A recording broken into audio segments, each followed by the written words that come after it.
আসসালামু আলাইকুম। এটা হচ্ছে দুধের পাতিল। জারিফ জাবের সেরেলাক রান্না করব এখন। ওদের সেরেলাক রান্না করার পরে ওদেরকে যখন দিব জাস্ট ওদের মানে কাহিনীগুলো দেখবেন। দুধের ভিতরে আমি 2 জগ পানি নিয়ে নিলাম, আরেক জগ দিব। এই যে আরেক জগ, যেন 2 বার খেতে পারে আর কি। এখন দিব সেরেলাক। 1 কাপ পানিতে 1 টেবিল চামচ সেরেলাক দিতে হয়। তো যেহেতু আমি এটা আপনারা যারা জাল করবেন তারাই আর কি পরিমাণটা বুঝে যাবেন যে কতটুকু ঘন বা কতটুকু পাতলা করতে চান। তো এখানে আমি 3 গ্লাস পানিতে এরকম নিয়ে নিলাম। এখন গুলাবো ঠান্ডা পানিতে। আমি চুলার জাল ধরাইনি, ঠান্ডা পানিতে গুলাবো। ইসমিস খাইবা তুমি? এটা হচ্ছে দুলাল চন্দ্র ভরের তাল মিস্ত্রি। ওদের আগেরটা হচ্ছে শেষ হয়ে গেছে, এই যে এটা শেষ হয়ে গেছে। এখন নতুন একটা নামাচ্ছি। আর দুলাল চন্দ্র ভরের মানে অরিজিনাল যে তাল মিস্ত্রি সেটা আপনারা চিনবেন কিভাবে সেটা আজকে আপনাকে দেখাবো। কি আর কিছু ছোটা বিলা এসে পড়ছে ইসমিস খাওয়ার জন্য। কি খাবে? ইসমিস। জারিফ জাবের এটার নাম দিয়েছে হচ্ছে ইসমিস। দুলাল চন্দ্র ভরের তাল মিস্ত্রি একদম মানে পাথরের মতো শক্ত থাকবে আর হচ্ছে স্বচ্ছ। এরকম টিপ দিলে কেন মানে কোনোভাবে এগুলো ভাঙা যাবে না, কামড়িয়েও ভাঙা যাবে না, এত শক্ত থাকে। জারিফটা খাবে না। দিয়ে দিলাম পরিমাণ মতো।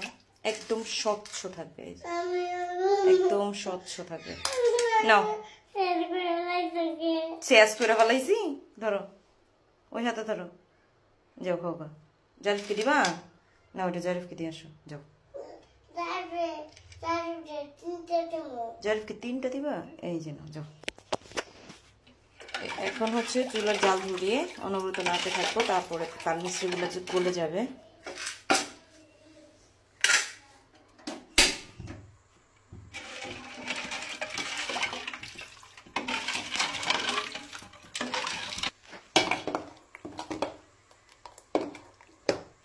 একদম ঘন হয়ে আসছে। এই যে অনেকে আমার কাছ থেকে হোমমেড সেরেলাকটা নিয়ে কি করেন, বাজারের সেরেলাকের মতো পানি দিয়ে গুলিয়ে খাইয়ে দেন। এটা কোনো কথা? সেরেলাক নেওয়ার পর আমাকে অবশ্যই জিজ্ঞাসা করবেন যে আপু কিভাবে রান্না করব, কোন প্রসেসে রান্না করব। এটা জিজ্ঞাসা না করে আপনারা কাঁচা একটা সেরেলাক খাইয়ে দেন বাচ্চাকে, তো বাচ্চার তো পেট খারাপ হওয়ার কথা। তো যাই হোক, এটা এখন একদম টকবক করে ফুটে উঠলে আমরা বুঝবো যে এটা রান্না হয়েছে। আর খুব সুন্দর একটা স্মেল হবে, এলাচের, বাদামের, এরকম খুবই সুন্দর একটা স্মেল হবে।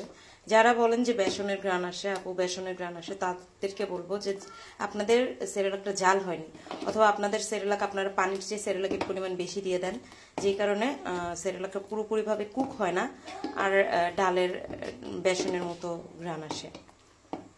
এই যে দেখুন পুরোটা ঘর একদম স্মেলে মোমো করছিল। এখন এটাকে ঠান্ডা করা হবে। কি কোথায় তোমাদের ঘরে বাউ ঢুকছে? কোথায় বাউ? ওয়াও, ওরে বাবালে, এটা তো ছেঙ্গা।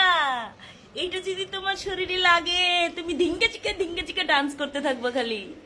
এটা একটু তোমার শরীরে লাগে দেই, একটু দেই যাবে, তুমি ধিঙ্কা চিকা ডান্স করবা। ধিঙ্কা চিকা তোমার শরীরে লাগা দে। এটা এই আবার কর দিও। এটা এটা এই ধরো না, এটা শরীরে লাগলে একদম ধিঙ্কা চিকা ডান্স উঠে যাইবো। না নানি দেখি সরো।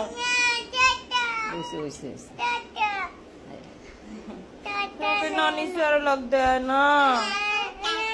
তুমি সেরেলাক খেয়েছো কেন? আগে ভাইয়াকে দাওনি কেন? তোমার নানি তোমাকে সেরেলাক দেয় না? সেরেলাক দেয় না তোমাকে?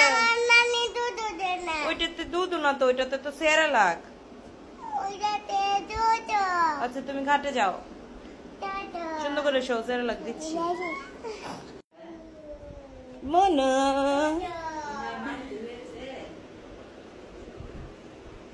আজকে খেতে হবে না, হ্যাঁ খেতে হবে না সেরেলাক আজকে। না বিসমিল্লাহ বললে আজকে কাজ হবে না, আজকে সেরেলাক খেতে হবে না। সরি মা দাও, বলো মা দাও। না দিব না।